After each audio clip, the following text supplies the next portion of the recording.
Welcome back, garden peeps. So, bucket by bucket, we got her ready to go for bricks.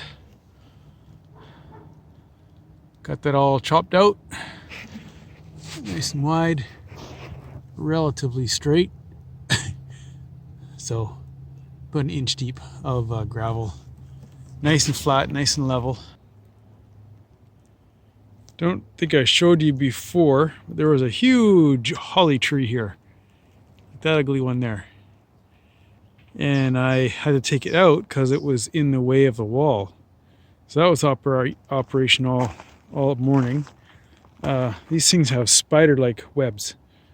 So just gonna spin around here. My poor asparagus patch should be okay. And there it is. So we will get 2 courses of the large Allan bricks, and then we'll put a wall with wood on it on top of that to bring it up to the 5-foot level, which is right here. So that'll straight across to there, and then that'll go straight across where those bricks are. You can see this wall here. This was a wall that fell down.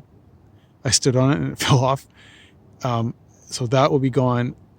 That will be a new one there as well. But before I do that, I am going to have to do this one, because this one's leading away.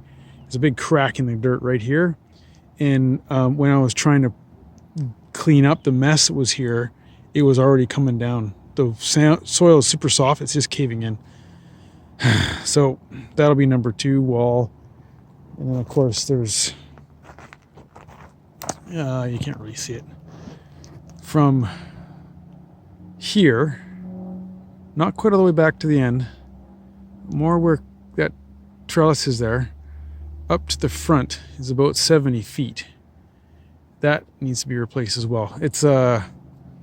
It's only 2 foot, 2.5 foot, I think. So only 3. So, it's not a huge wall as far as height goes, but lengthwise, it's going to just be brutal. But ready for bricks for this one. So that was a great, nice, good day. And we're getting some flowers coming out. See if I can get close to them for you here.